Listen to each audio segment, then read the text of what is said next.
যা গোটে না তা উড়ে, যা গোটে তা তো উড়েও। আর এই আকবরে আমার ছেলেটাকে মারলো, তারপর এখন নানান রকম প্রবন্ধ, নানান রকম প্লাবন করতেছে, নানান রকম আমাদেরকে আপোষ করার জন্য বলতেছে, নানান রকম আমাদেরকে এই করছে, কি ডিস্টার্ব করছে। বছর হয়ে গেছে, এখন পর্যন্ত সাংবাদিক নুমানদের ধরা হয় নাই।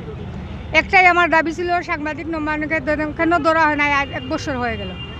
আর আরে একটা দাবি, যাতে যে খুনিরা ধরা হয়েছে, জেল হাজতে আছে, এরা যেন কখনো কোনো সময় বেল না পায়, জামিন না পায়, এদেরকে কখনো যেন ছাড় দেওয়া না হয়। এবং একটাই আমার আরেকটা দাবি, যাতে বিচারটা আমাদের সুষ্ঠু হয়, এদেরকে ফাঁসির আওতায় আনা হয় এবং বিচারটা দ্রুত হয়। এই দাবি নিয়ে আমি আজকে এখানে মানববন্ধন করছি। আজকে আমার ছেলের 1 বছর পূর্তি হয়েছে। গত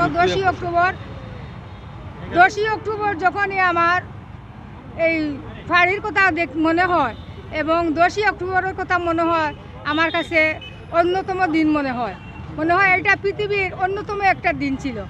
সেই অন্যতম দিনটা আমার কাছে আছে।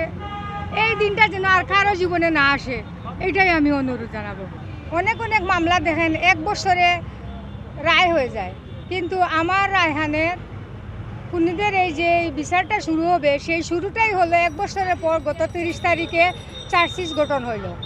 তাহলে বিচারটা কয় বছরে শেষ হইবে জানি না, তবে আমার দাবি এই বিচারটা যাতে দ্রুত তাড়াতাড়ি হয়, প্রয়োজনে দ্রুত বিচারে নিয়ে বিচারটা শুরু হোক, যাতে দ্রুত আমরা বিচারটা নিষ্পত্তি হয়ে যায় এবং খুনিদেরকে দ্রুত এই বিচারের আওতায় আনা এবং দৃষ্টান্তমূলক শাস্তি দেওয়া, এদেরকে ফাঁসির আওতায়। দেখেন, আমার রায়হানকে যদি একটা হাত একটা পা কেটে রেখে দিত দুনিয়াতে, আমার কোনো এত কষ্ট থাকতো না।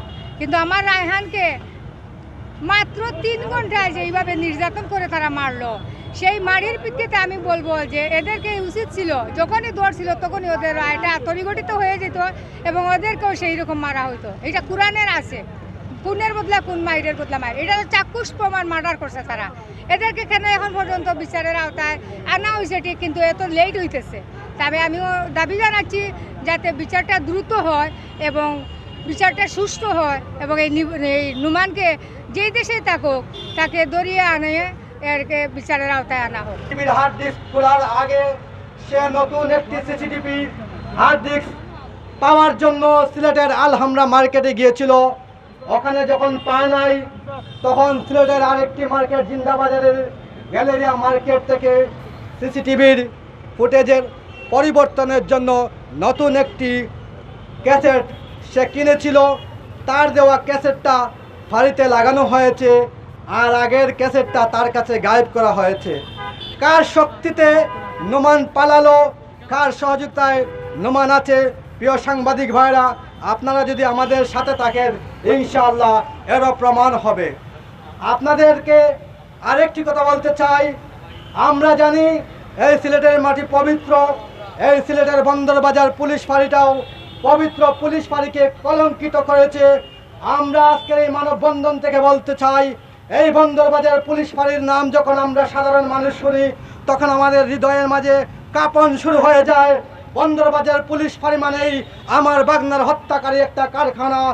আমরা আপনাদের মাধ্যমে আজকে বলবো, এই বন্দরবাজার পুলিশ ফাঁড়ির নাম পরিবর্তন করে বন্দরবাজার পুলিশ ফাঁড়ির নাম হবে শহীদ রায়হান পুলিশ ফাঁড়ি। যে নাটক চলে, এই নাটক আমরা সিলেটের বুকুরে আমরা হইতে দিতাম না। পুলিশ প্রশাসনে যে খেল খেলার, এই খেল পুলিশের, এই খেল আমরা জানা হয়ে গেছে যে পুলিশে কি খেলা খেলে, এই খেলা আমরা খেলতে দিতাম না। সিলেট প্রয়োজনে আমরা সিলেটের বুকুর উপরে অগ্নিদগ্ধ গ্রহণ সাজাইব আমরা।